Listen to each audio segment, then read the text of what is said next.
director in the company that provided electronic security for the World Trade Center and Washington's Dulles Airport, both involved in September 11th?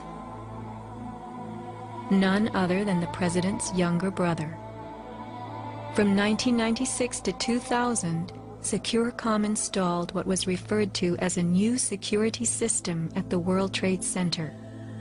Wirt D. Walker III, a cousin of the Bush brothers, was CEO of Securacom from 1999 until 2002. Interestingly, these facts have not been made public. Was it only a security system that was added during those years, or was it also the wiring for a long-awaited plan? Scott Forbes, an IT specialist in a firm that had leased space in the South Tower since its erection, reported an unprecedented power down in his building for almost the whole weekend prior to 9/11. We were notified 3 weeks in advance of the power down by the Port Authority. That was relatively short notice to plan to shut down all of our banking systems. It was a big deal. It was unprecedented. We had a data center on the 97th floor, so our originating servers were all there. During that weekend, the power down meant that there was no security. The doors were all open, basically. And also the security video cameras were all off.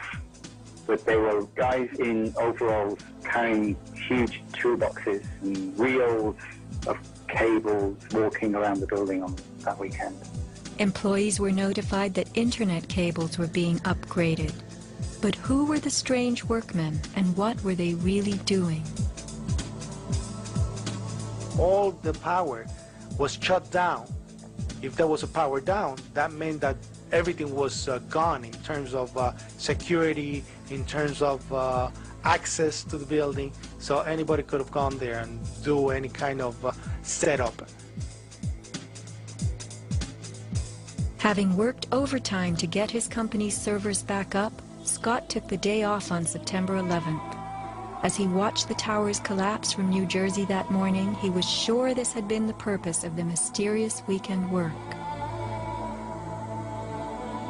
Scott notified many authorities, including the 9/11 Commission, about the unusual and lengthy power outage, but was ignored.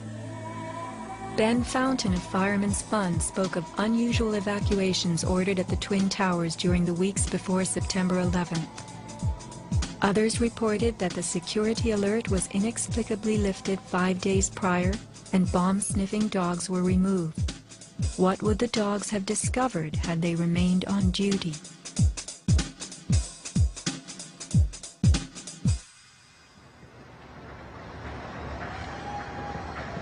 Not long after the disaster, Lower Manhattan saw banners like this one. Although they were idolized as cathedral-like symbols of power and triumph that pierced the New York skyline, the Twin Towers were big money losers for the Port Authority of New York. They cost millions a year to equip with the basics: electricity, water, heat, air conditioning, sewage, and even oxygen, being airtight. As modern communications connected traders from all corners of the globe, tenancy in the Twin Towers continued to drop. The towers presented another problem. Decades ago, their steel beams had been sprayed with fireproof asbestos, a cancer-causing material banned from use in building in the mid-1980s. Although the World Trade Center complex was given several waivers, it was expected to clean up its act. But to remove the asbestos from every supporting beam in the Twin Towers would have been almost undoable. Quotes for this cleanup ran over $1 billion, and no insurance company was willing to bear the cost. An urban renewal project of unfathomable proportions. Given the tower's issues and problems, September 11th proved an unexpected bonanza. The Trade Center was built in the 1960s to revive a rundown area of New York, and 40 years later, urban renewal could again take place. 2 white elephants were removed, and a brand new complex is in the works. The full height of the new Freedom Tower will soar to 1,776 feet.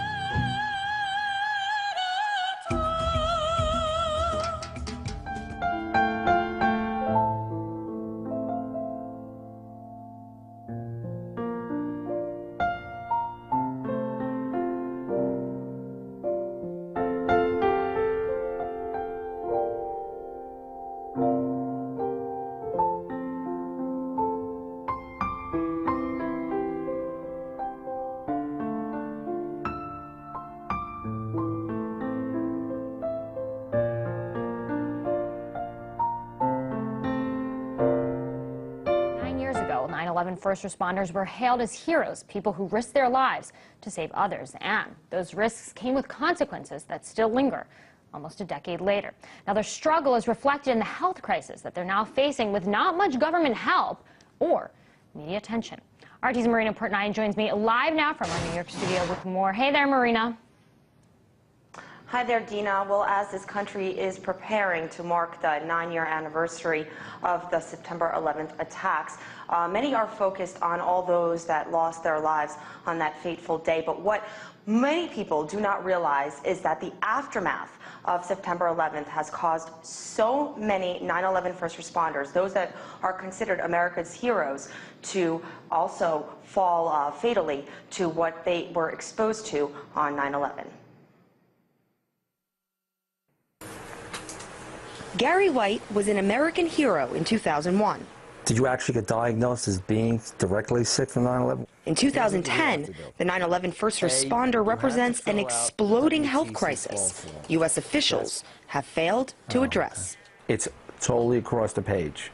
Carcinoma, sarcoma, gallbladder cancer, liver cancer. The retired NYPD detective spent 6 months sifting through World Trade Center debris and clouds of toxins, later resulting in asthma, sleep apnea, post-neurological problems, and 2 strokes. The first one was massive. I was paralyzed. I lost command of my speech. I had to learn how to walk and talk again. The police department denies his illnesses are linked to 9/11. Yep, still fits. Leaving the 23-year veteran with mounting medical debt. This one wants $1,453. And a daily dose of 15 medications. Inflammation pills, pills to stop the cramping in my legs so I can walk, blood pressure medications. The worst attack on U.S. soil took place here on September 11th, a day when nearly 3,000 people lost their lives in a matter of hours. And in the 9 years that have followed, 900 first responders have died, victims of their own courage. NYPD Sergeant Michael Ryan was diagnosed with 3 types of cancers before losing his battle at just 41 years old. Eileen Ryan is just one of many widows who lost a heroic husband post 9/11. All these men and women that are fighting for their life right now, it's a progress. It's time. It's watching a loved one disintegrate in front of your face, and just the fight to stay alive. And it's a fight that can break even the strongest. John Devlin was diagnosed with throat cancer. Hospital bills top $1 million. We do so much overseas, and I'm not saying not to do it. We're a powerful nation. We should lead by example, but we're not leading by example here. We're not leading by example here when you turn your backs on the 9/11 emergency responders. Those who sacrificed for the country now left struggling alone. Marina Portnoy, RT, New York.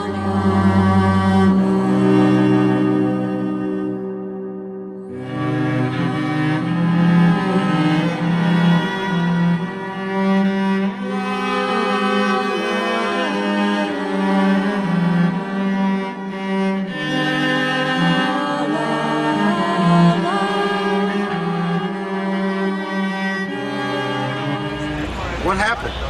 We was in the explosion. We was in the lobby and the third explosion, the whole lobby collapsed on us. What was it like? What was it like?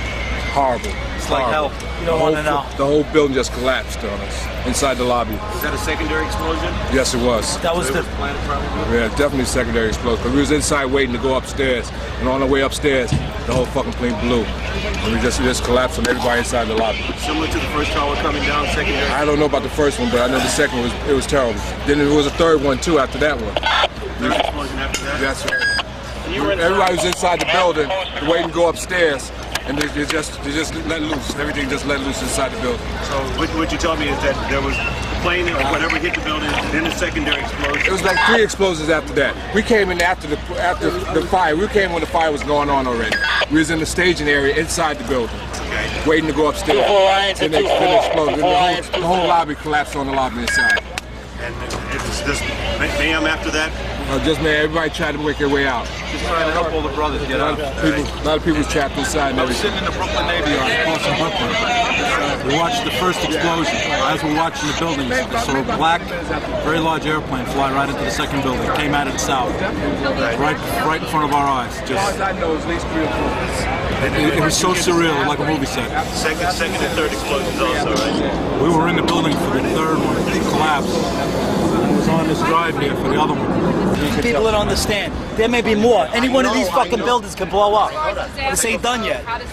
This is on top of this. This couldn't be no worse than this. Couldn't be nothing no more worse than this.